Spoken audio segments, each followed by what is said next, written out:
প্রিয় দর্শক, আপনাদের সবাইকে স্বাগত জানাচ্ছি আমার স্টোরি টেলার ব্লগে। আজ আপনাদেরকে আরও একটি চমৎকার গল্প পড়ে শোনাতে যথারীতি হাজির হয়েছি। যারা আমার এই ব্লগটি পছন্দ করছেন, এই ব্লগটি দেখছেন, লিখছেন, সবার প্রতি অনেক অনেক কৃতজ্ঞতা। চলুন তাহলে শুরু করা যাক। আজকে যে গল্পটি আপনাদের পড়ে শোনাবো সেটি হাসান আজিজুল হকের লেখা, ভূতে বিশ্বাস নেই। চলুন তাহলে শুরু করা যাক।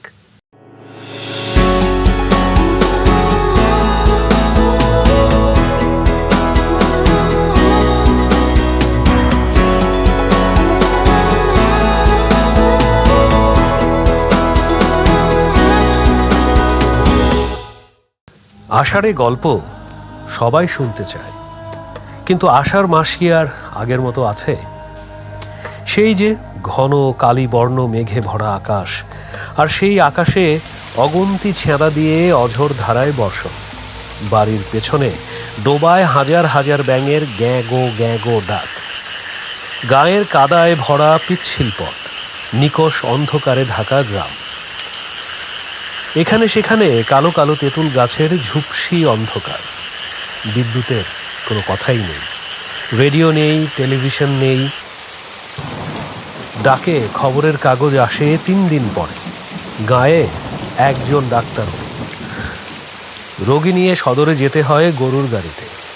পোস্ট অফিস 3 ক্রোশ, থানা 6 ক্রোশ, শহর 15 ক্রোশ। এমন না হলে আষাঢ়ে গল্প জন্মাবে কোথা থেকে?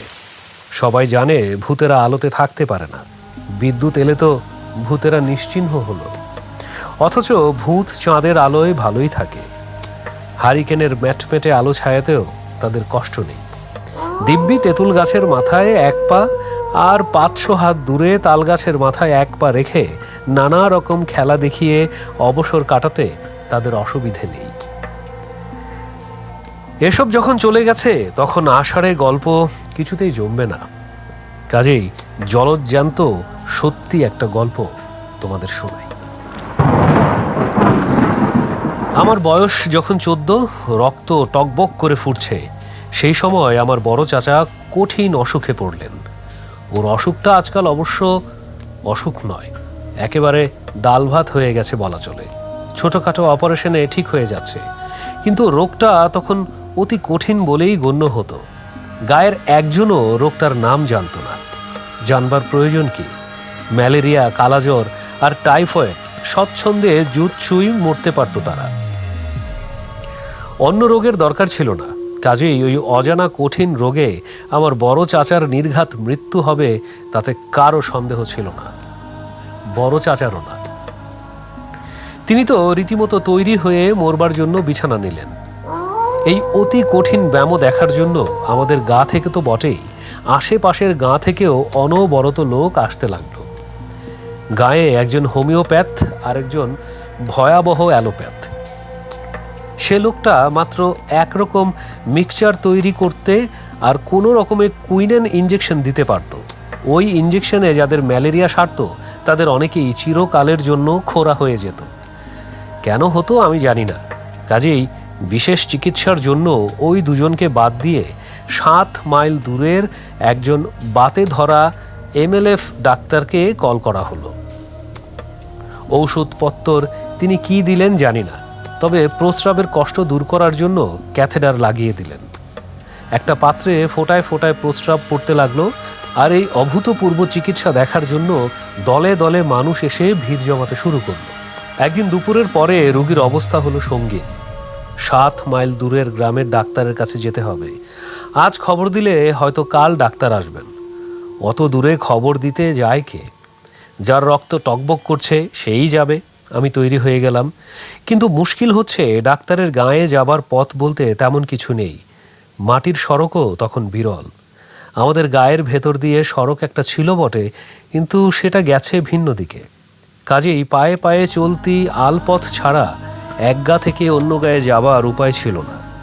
বর্ষার সময় সেসব পথ কাদা পানিতে সত্যি দুর্গম। ভাগ্যিস সময়টা তখন বর্ষা নয়, জ্যৈষ্ঠ মাসের মাঝামাঝি। রোদে কাঠ ফাটছে। বিশাল বিশাল মাঠ ধান কেটে নেবার পর ধুধু করছে। এইসব মাঠের ভেতর দিয়ে শীতের সময় ধান বয়ে নিয়ে বাড়ি যাবার জন্য তৈরি হয়ে যায় গরুর গাড়ির পথ। জমির আল কেটে কেটে এই পথ বানিয়ে নেয় লোকেরা। পরের বর্ষা পর্যন্ত পথগুলো ভালোই থাকে, চমৎকার সাইকেল চলে। আমাদের একটা ফিলিপস সাইকেল ছিল, চড়ে বসতে পারলেই হলো, প্যাডেল করার দরকার ছিল না, একরকম আপনা আপনিই চলতো সাঁই সাঁই করে। সেই সাইকেলটা নিয়ে ডাক্তারের কাছে চললাম দুপুরের একটু পরে। 3টে গা পেরিয়ে ডাক্তারের গা, গাগুলোর পাশ কাটিয়ে বেশ বেলায় বেলায় পৌঁছে গেলাম গন্তব্যে। কিছু ঔষধপত্তর আর পরের দিন ডাক্তার আসবে এই কথা নিয়ে মনের আনন্দে যখন ফিরতি পথ ধরেছি, তখন বিকেল গড়িয়ে গেছে। দ্রুত সাইকেল চালিয়ে বাঁ দিকের গাঁ দুটো পেরিয়েছি, বাকি আছে ডান দিকের গাঁটি। শূন্য মাঠে জোর হাওয়া, রোদ ঝিকমিক করছে। এমন সময় ঘাড় ঘুরিয়ে দেখি আকাশের উত্তর পূর্ব কোণ থেকে একটা ঘন কালো মেঘ উঠে আসছে। কিছু বোঝার আগেই রে রে করে সেই মেঘ সারা আকাশ ঢেকে ফেলল, আর মিনিট 3-4-এর মধ্যে পূব দিক থেকে উঠল একটা প্রচণ্ড ঝড়।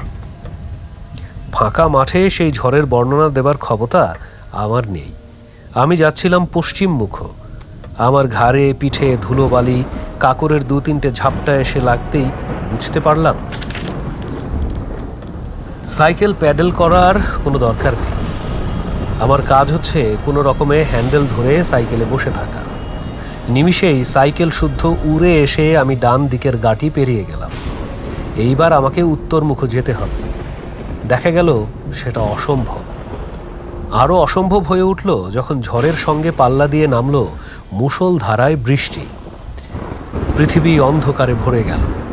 ঝড়ের প্রচণ্ডতায় বৃষ্টির তোড়ে সামনের পথ গেল হারিয়ে। তারপর সাইকেলের চাকাও গেল কাদায় আটকে। করার কিছুই নেই, সাইকেলটা আঁকড়ে ধরে আমি দাঁড়িয়ে দাঁড়িয়ে ভিজতে লাগলাম।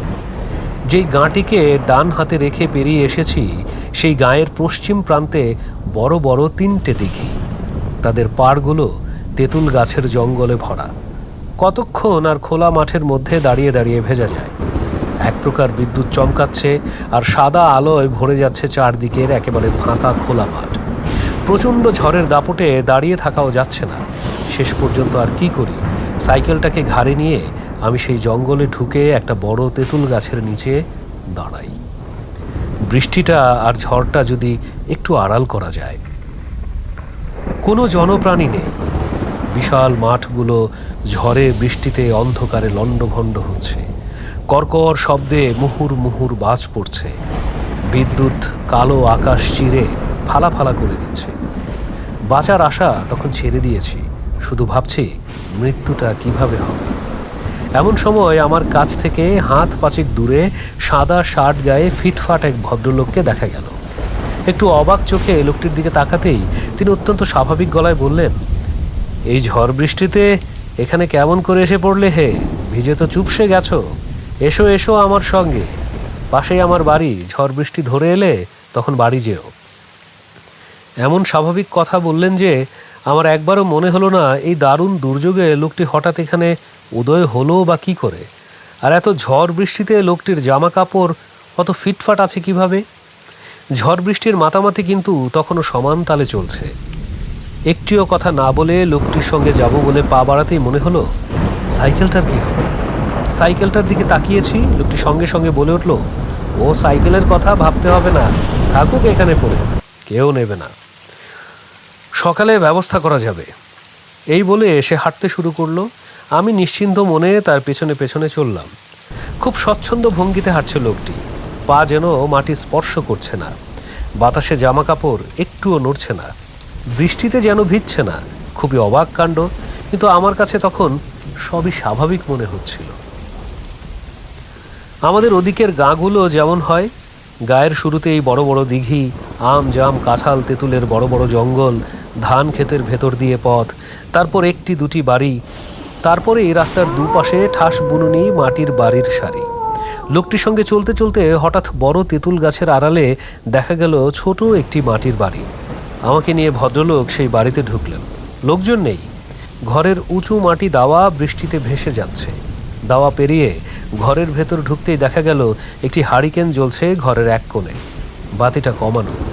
লোকটি এগিয়ে বাতিটা একটু উস্কে দিয়ে দাওয়ায় বেরিয়ে এসে বলল, এই যে ভাই, তোমার সাইকেল চলে এসেছে। স্পষ্ট দেখলাম আমার কাদামাখা সাইকেলটা দাওয়ার উপরে একটা দেয়ালে ঠেসান দেওয়া রয়েছে।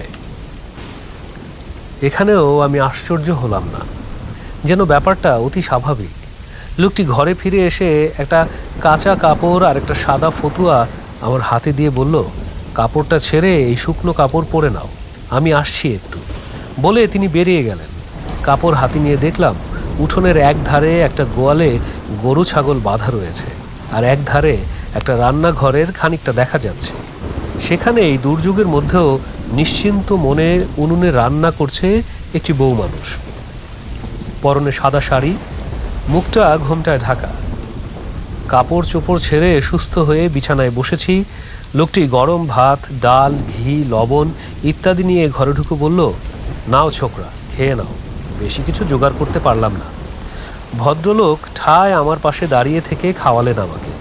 পরম তৃপ্তির সঙ্গে খেয়ে উঠতেই তিনি আমাকে চৌকির বিছানায় শুইয়ে মশারিটা খাটিয়ে হারিকেনটা কমিয়ে দিয়ে বলল, শুয়ে পড়ো ভাই, সকালে তোমাকে ডাকবো, বলে তিনি চলে গেলেন। আমি মশারির ভেতর ঢুকে চোখ বন্ধ করতেই গভীর ঘুমের মধ্যে তলিয়ে গেলাম। যখন ঘুম ভাঙল দেখি তেঁতুল তলায় ঠায় দাঁড়িয়ে রয়েছি। কাদামাখা সাইকেলটা পড়ে আছে পাশে, ঝড় বৃষ্টি থেমে গেছে, সকাল হচ্ছে আর পাখিরা কিচির মিচির ডেকে চলছে।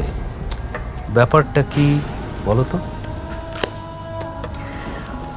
এই ছিল আমাদের আজকের গল্প, হাসান আজিজুল হকের লেখা। সেটা হতো ভূতে বিশ্বাস নেই। আশা করি আপনাদের ভালো লেগেছে। পরবর্তী ব্লগে নতুন আরেকটি গল্প নিয়ে হাজির হব। সবাই ভালো থাকুন, সুস্থ থাকুন, আল্লাহ হাফেজ। তবে যাওয়ার আগে আবারও বলছি, কমেন্ট করে জানাতে ভুলবেন না এই গল্পটা কেমন লেগেছে।